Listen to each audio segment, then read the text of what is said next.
السلام علیکم ناظرین، اردو ٹی وی چینل میں خوش آمدید۔ ویورز، ڈرامہ سیریل رمز عشق کی ایپیسوڈ 30 میں آپ دیکھیں گے رانی کے سامنے جب حقیقت آئی تو اس نے اپنا ہاتھ زخمی کر لیا، لیکن اس کا پاگل پن ابھی بھی ختم نہیں ہوا۔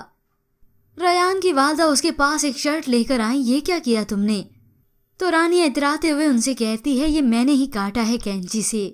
ریان کی والدہ اس کی وجہ پوچھتی ہیں تو رانی انہیں کہتی ہے، شکر کریں ابھی صرف کپڑے کاٹے ہیں، آپ کی چہیتی کا گلا نہیں کاٹا۔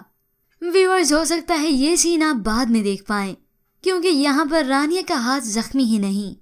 خیر ویورز، اس کے بعد آپ دیکھیں گے حشمت علی صاحب صفیہ بیگم کو کہتے ہیں، اب اسے سمجھاؤ، اب اسے کمپرومائز کی عادت ڈالے۔ یہ سنتے ہی دونوں ماں بیٹی حیران رہ گئے۔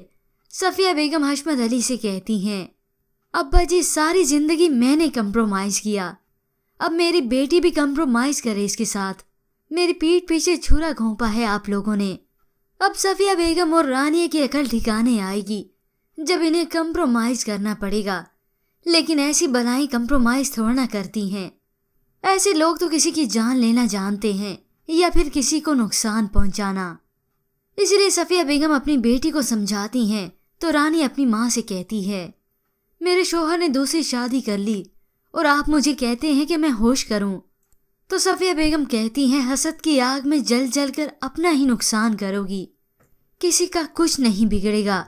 تو رانی چلا کر کہتی ہے، بگڑے گا، بالکل بگڑے گا، اور آپ دیکھنا ماما، اس روشنی کو میں ریان کی زندگی سے نکال کے رہوں گی۔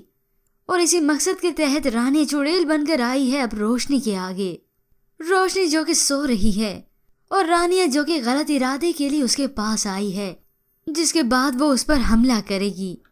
پر روشنی کی چلانے پر سب وہاں آ جائیں گے، اور اسی طرح وقت گزرنے کے ساتھ ساتھ جب ریان رانیہ کا پاگل پن دیکھے گا تو وہ اسے چھوڑ دے گا یا رانیہ خود ہی پاگل ہو جائے گی۔ پر ویورز، آپ کے خیال میں رانیہ کا انجام کیا ہونا چاہیے؟ اس کے متعلق ہمیں اپنی قیمتی رائے ضرور دیجیے گا۔ مزید ڈراماز پرومو کے لیے آپ دیکھتے رہیے اردو ٹی وی۔